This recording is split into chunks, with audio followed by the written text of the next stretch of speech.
Assalamualaikum warahmatullahi wabarakatuh.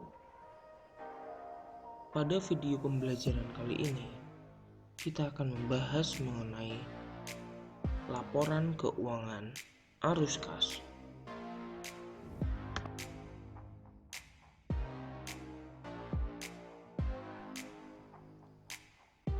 Demi menjaga stabilitas keuangan, sebuah perusahaan barang ataupun jasa pasti memiliki sistem akuntansi atau pencatatan laporan dari semua kegiatan transaksi. Berdasarkan standar akuntansi keuangan atau disingkat dengan SAK, selain neraca dan ekuitas atau laporan perubahan modal, terdapat laporan arus kas yang harus senantiasa dibuat per periode.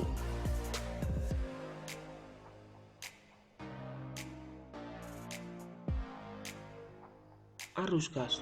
Laporan arus kas adalah laporan yang menunjukkan arus masuk dan arus keluar tentang kas dan setara dengan kas. Kas merupakan uang tunai atau saldo kas dan rekening giro. Sedangkan setara kas merupakan investasi yang sifatnya sangat likuid, berjangka pendek, dan dengan cepat dapat dijadikan kas.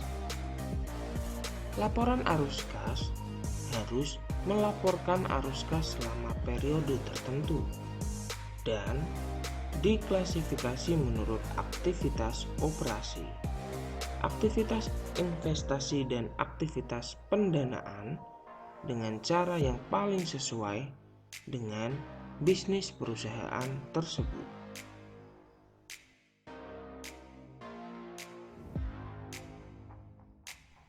Berikut ini adalah 3 elemen di dalam laporan arus kas.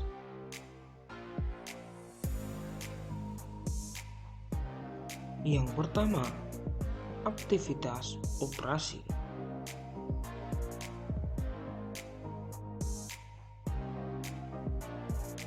Aktivitas operasi dalam hal ini berisi mengenai segala kegiatan dan beban operasional perusahaan secara langsung, atau dengan kata lain, aktivitas ini berupa segala bentuk transaksi yang dapat berpengaruh secara langsung pada kas dalam penentuan laba bersih. Di antaranya meliputi penggajian karyawan, penjualan barang atau jasa, pembelian persediaan dan perlengkapan, utang ke supplier, serta berbagai beban operasional lainnya.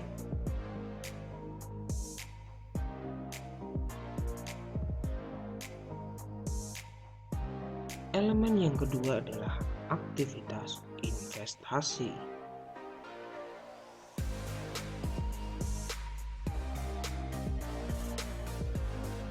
Aktivitas investasi berbeda dengan aktivitas operasi yang cenderung langsung.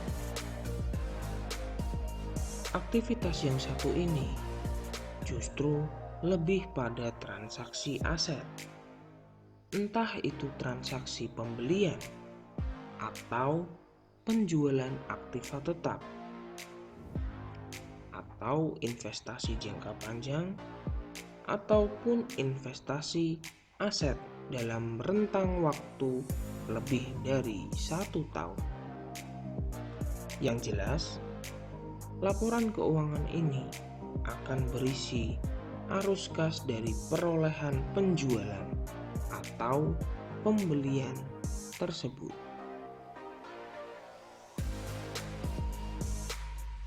Elemen yang ketiga adalah aktivitas pendanaan.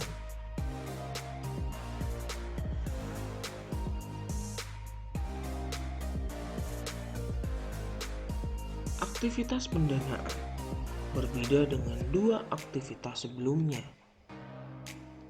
Laporan yang satu ini berkaitan erat dengan urusan modal atau ekuitas, tepatnya berupa pengurangan atau penambahan kas yang berasal dari modal pemilik ataupun kewajiban jangka panjang dan investasi yang dilakukan olehnya, misalnya utang bank atau pinjaman dana, obligasi, penerbitan saham, dan penambah atau pengambilan uang oleh pemilik.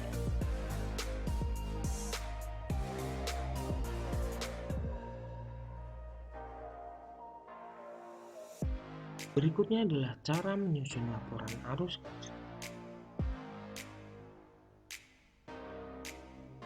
Dalam penyusunan laporan arus kas, secara umum ada 5 langkah untuk membuat laporan ini.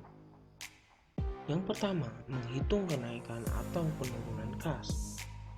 Yang kedua, menghitung kas bersih pada aktivitas operasi, baik dengan cara langsung maupun tidak langsung.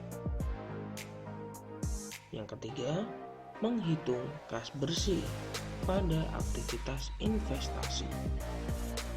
Yang keempat, menghitung kas bersih pada aktivitas pendanaan.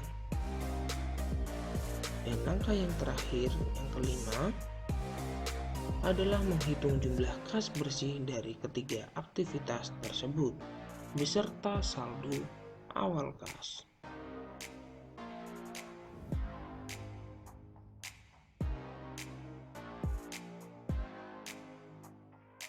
Untuk lebih jelasnya, kita langsung masuk ke dalam contoh laporan arus kas.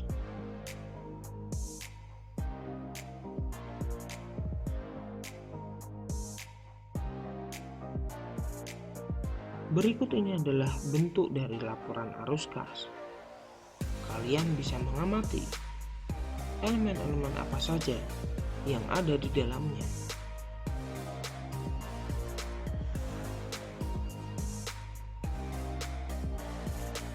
Catatan keuangan ini bisa dibuat dengan berpatokan pada 2 sumber data, yaitu neraca periode berjalan dan sebelumnya, serta laporan laba rugi pada periode ini. Untuk penyajiannya pun bisa dibuat dengan 2 cara, yaitu direct method atau metode langsung dan indirect method, metode tidak langsung. Perbedaan keduanya hanya terletak pada penyajian data yang berasal dari aktivitas operasi. Pada penyajian secara langsung, kegiatan operasional dikelompokkan ke dalam berbagai kategori, termasuk diperinci ke dalam 2 jenis arus kas, arus masuk atau arus keluar.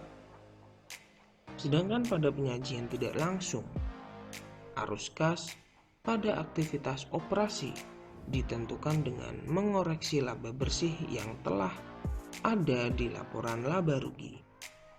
Jadi, indirect method atau metode tidak langsung ini lebih memusatkan diri pada data yang sudah ada di neraca dan laporan laba rugi.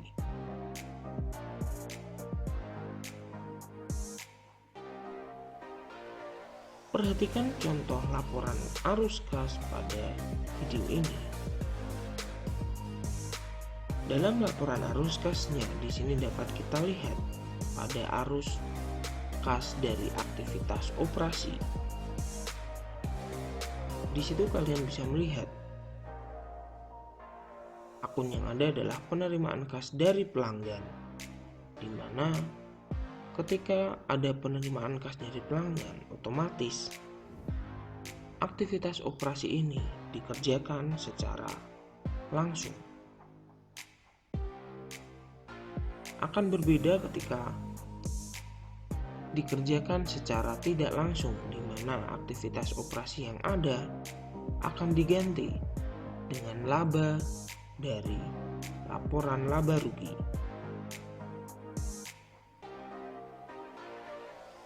Untuk elemen yang kedua, arus kas dari aktivitas investasi.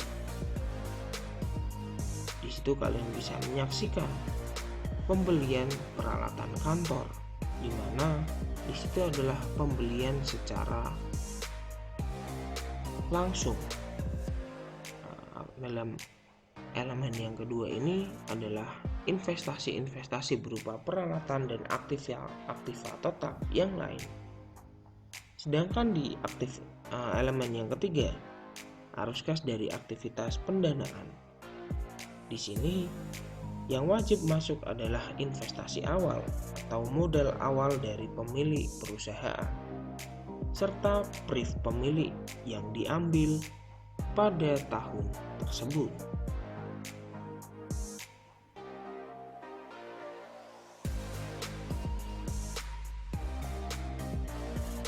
Cukup sekian video pembelajaran kali ini. Terima kasih sudah menyaksikan. Semoga bermanfaat. Wassalamualaikum warahmatullahi wabarakatuh.